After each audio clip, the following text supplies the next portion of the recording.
Hello everyone, and back to tuning into the third and final Winter 2021-2022 season roundup from GavsWeatherVids. So here we go, we're coming to the end of our journey now. We've been doing winter updates, including winter updates and seasonal roundups since the beginning of September. It's all been building up to this weekend when we are arriving at the end of our journey. So today, Saturday, we've got the third and final seasonal roundup. Tomorrow we'll have part 1 of the 13th and final winter update, and then on Monday we'll have part 2 of the 13th and final winter update. So, wow, here we go. We're at the end now, virtually, of our winter updates, and then all that will remain will be to release our winter forecast. That's going to be happening on Thursday. We'll be premiering that, and it's going to be absolutely fantastic. So that'll be coming up on Thursday, 2nd of December. But we have got this update to get through, and the final winter update as well. I shall get on with the third and final season model roundup for you in a moment. Just to say that it's a busy day at GavsWeatherVids today. We started off with a 7 AM forecast. We've got weekend forecast coming up for you very shortly. We've got a 10 to 14 day and a Christmas update penciled in for today as well. Please like, share, subscribe on all of the videos. Thank you so much, everybody, for doing that. It can be a long video, as always, with long range stuff. So if you can't watch it on go, you'll be able to watch it on demand via the winter updates playlist. You'll be able to find that on the GavsWeatherVids YouTube homepage. So come back, watch the video whenever you want, go over it, review it at the end of the season. I want everybody to, embrace these winter updates as they have done, and I hope maybe something that's going to last, maybe outlast me, who knows. But it's going to be interesting. It'll be very, very interesting to see what this update shows. I should get off with you in a second. Just going to say thank you so much to Richard for the amazing winter updates gift. Thank you so much, Rich, for this year's incredible winter updates gift. I've loved the gift this year, as always. Thank you so much, my friend. There will be a special winter forecast gift, by the way, for the forecast itself on Thursday. Thank you so much, Richard. Right, okay, let's turn off the webcam then.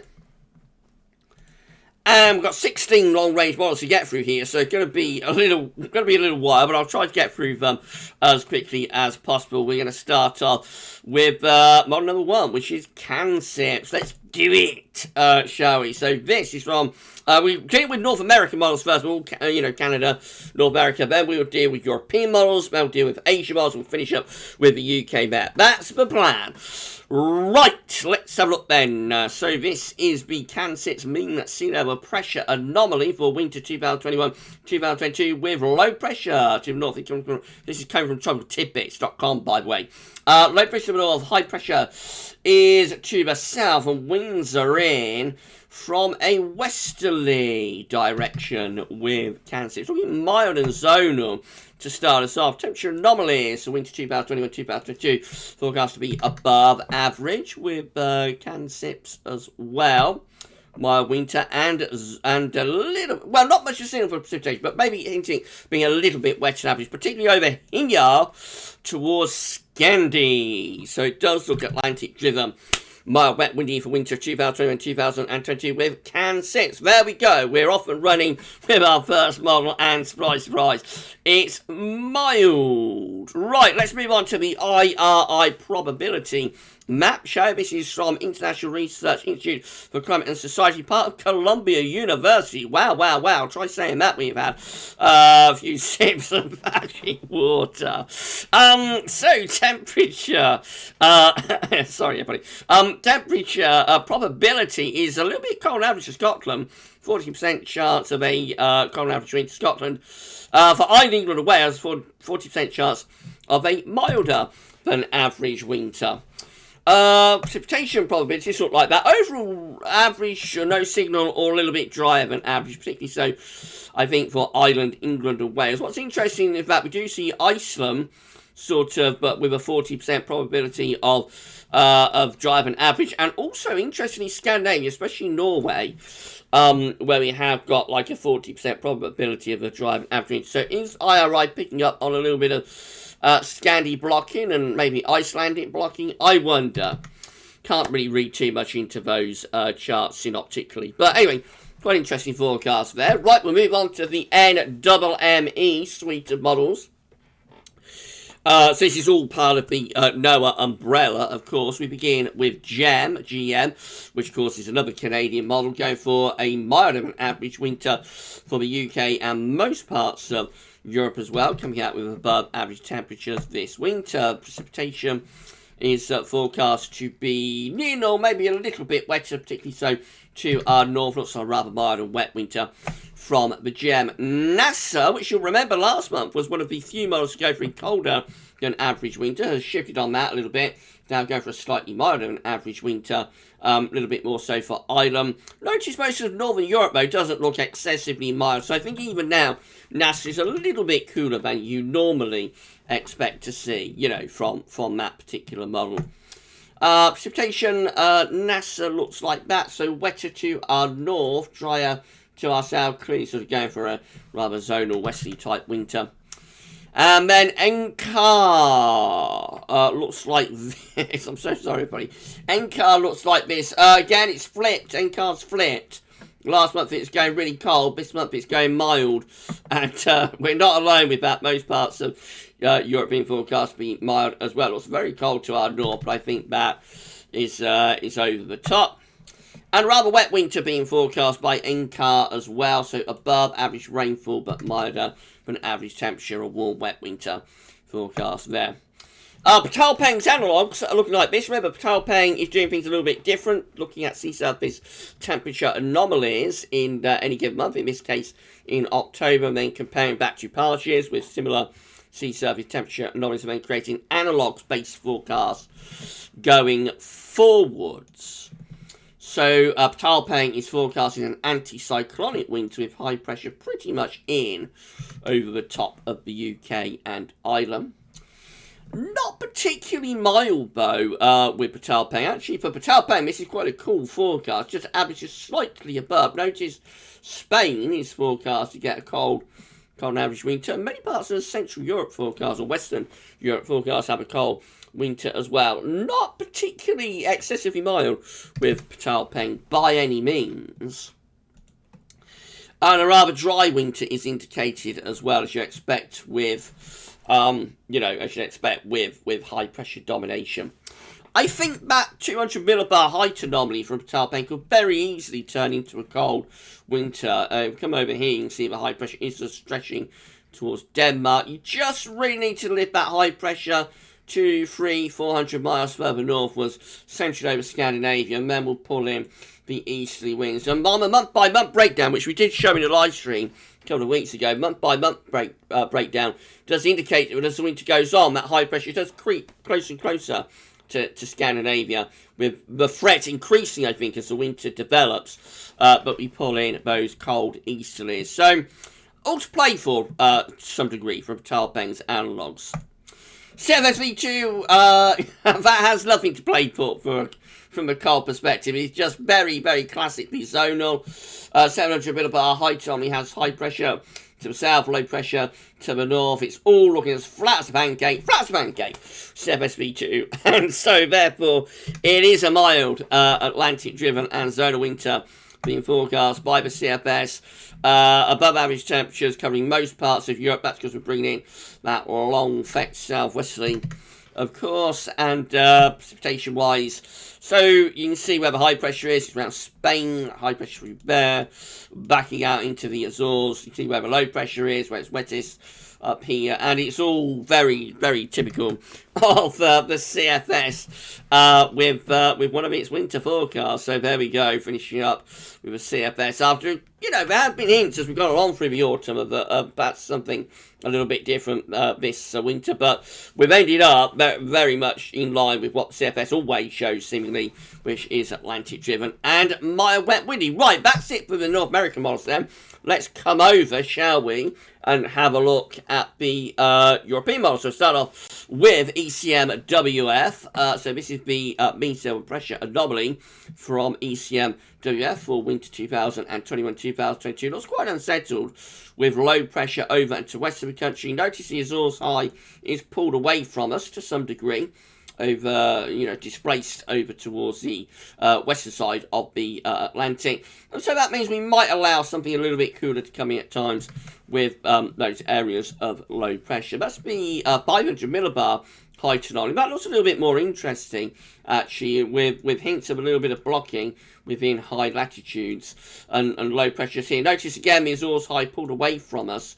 That's normally like a signal for a cold wind. When you pull the Azores High away like that in towards Bermuda, for example, displace it from the Azores to Bermuda, that will normally be the sign of a cold wind as you send the jet stream southwards a little bit like that, and especially if it's combined with some blocking. So maybe 1 or 2 hints, actually, from the ECMWF, but this winter could be rather interesting. The temperature anomaly is only about average to ever so slightly above in those yellow colours, so not an excessively mild winter at all. And the precipitation anomaly from ECMWF shows no particular signal, really. So, yeah, from a 500 millibar high anomaly and some degree mean cell pressure anomaly perspective, the ECMWF could be a little bit more interesting, actually, for this winter. Meteo France looking like that. Now this just looks generally dry and mild. Meteo France going for above average heights. We centre over the UK and Western Europe. Lower pressure is up here. Jet streams up there as well. So that looks like it will be a mild signal. The temperature anomaly from Meteo France is above average by about 1 degree. And the precipitation anomaly, as you expect with an anticyclonic winter, is dry than average. So a dry and mild winter there from Meteo France. This is DWD, the German model. Now this one looks a little bit interesting as well. This one has some high pressure over Scandinavia with low pressure away to our west and southwest. So it does kind of hinted a little bit of a negative NEO type pattern being enforced there. That high pressure will probably be trying to bring in easterly winds from off the continent. The low pressure in the Atlantic will be trying to bring in westerly winds as well. However, it is a little bit different to what we typically see. On the other hand, though, DWD is one of the mildest models from the temperature anomaly, very substantially above average temperatures, not just the UK, but for most parts of Europe as well, around a degree above average. And again, not much of a signal for precipitation, to be honest. CMCC, this is a Mediterranean model. This one looks zonal as well. So this one has high pressure through there and also through there. Low pressure is up here. Jet stream coming through there. Flat as a pancake again with the CMCC. Modern average with CMCC as well. All these coming from Copernicus.eu, by the way. Thank you so much to them for supplying the charts. So milder than average again with CMCC, and a rather wetter winter being predicted also with CMCC. This is the ECCC, and this one also looks rather zonal and Atlantic driven. Notice again though, this one does have the Azores High displaced away from us over here. But nevertheless, there's no blocking. Actually, we've got lots of low pressure within normal latitudes, and so we bring a jet stream through like that. So that just looks like very wet winter being predicted there. Above average temperatures, again, they're above average. A mild winter forecast, and also wetter than average. It's relentless, isn't it? Remorseless. Above average temperatures and Atlantic driven on so many of these models.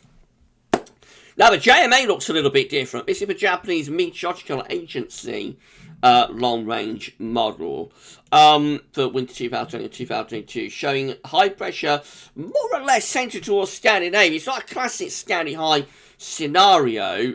We're sort of probably bringing in the wind like from a southeasterly type direction. Nevertheless, out of all of the models, that is clearly the one that is most, so far anyway, that's most most favourable to a cold winter. You could envisage that would develop into a cold winter along Batalpeng. Batalpeng's analogue where you can envisage that one might develop into a rather cold winter. But yeah, JMA showing high pressure centred over or towards Scandinavia anyway. It is sending a ridge down through central parts of Europe, which is why it's not ideal for pulling in like northeasterlies from Siberia. But nevertheless, it would only take a very, very, very subtle adjustment for that to actually be pretty cold. This is the 500 millibar height anomaly from the JMA via Copernicus. That one also showing, and this one's even better, for a colder winter. That one shows lots and lots of high latitude sort of blocking within the 500 millibar flow. Again, you want to raise the height, or lower the heights, I should say,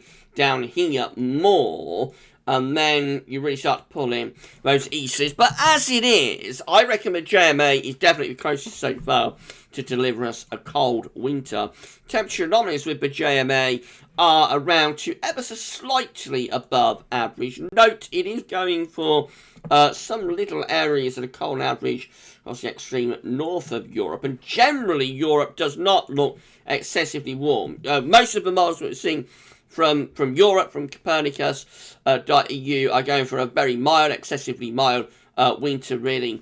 JMA doesn't show that at all. It's about average, maybe a little bit below for like Baltic Sea areas and you know, up towards Scandinavia. That's definitely on the cooler end of the scale with no signal really. And precipitation-wise, rather drier winter is forecast as well, as you expect, with higher pressure up towards Scandinavia. JMA looks a little bit more conducive, I think, to a colder winter. Let me know in the comments what you think.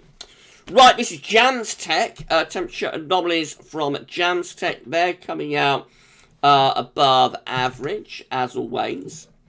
And, as always these days, it did used to be very cold, this model. But they, you know, they changed the model a lot. And now it often shows above average temperatures. Precipitation-wise, western average to our northwest, dry average to our southwest. And wind flow is generally coming in from a westerly direction, I think. It's always a job to make these black arrows out, but I think they're coming in that sort of direction.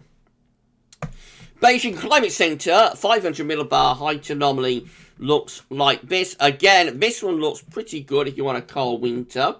So, yeah, once more, we saw this last year, didn't we? If anybody remembers last year's third and final winter 2021 season while around. If anybody remembers that, it was the JMA and it was the Beijing Climate Center that were going for a rather cold winter. All of the others were going milder, including the European and North American models. They all sort of failed, really, because last winter was a rather colder winter. And we see this divide again this year. So, again, the 500 millibar height anomaly has all of the blocking to the north, lots of high latitude blocking up there, trough of low pressure to our south. We should therefore be bringing in winds from an easterly direction. And I think the Beijing Climate Center, out of all of the models so far, anyway, we've only got one more to go, we did it at the end. Out of all of the models, the Beijing Climate Center is the one that is clearly most conducive to potentially bringing a cold winter.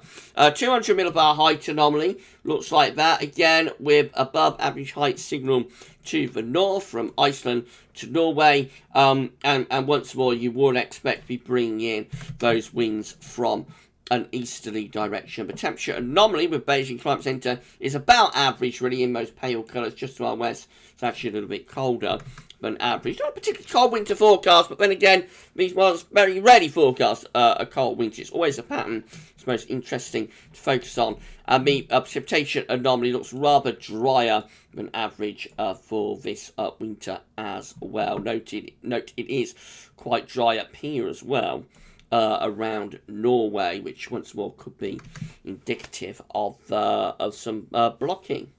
So it's JMA, it's Beijing Climate Center again, that, as we saw last winter, for this winter, that looked like they could produce something colder.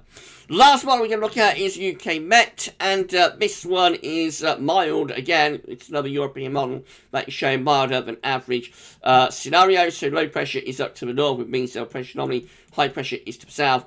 Winds are in from a westerly direction, therefore, could even be coming up from the southwest. The 500 millibar high anomaly with the UK Met is as flat as a pancake, with low pressure to the south, high pressure to the north, and winds in from the west, or I should say above average heights to the south and below average heights to the north. Let's get the phraseology correct, Gav. And temperature anomalies, therefore, are milder than average, and precipitation anomalies are wetter than average. Atlantic-driven, mild, wet, windy winter with the UK Met. And there we go, everyone. We are at the end there now of the third and final Winter 2021-2022 seasonal model roundup. We about that then, everyone? What do you think about that? That was good, wasn't it? So, what do you make of it? It was clearly like the overwhelming thrust of these, clearly the overwhelming thrust of these models is for a Maya Winter. Let's get that on the table straight away. All of the North American, virtually all of the European models are mild, and some of them very mild indeed.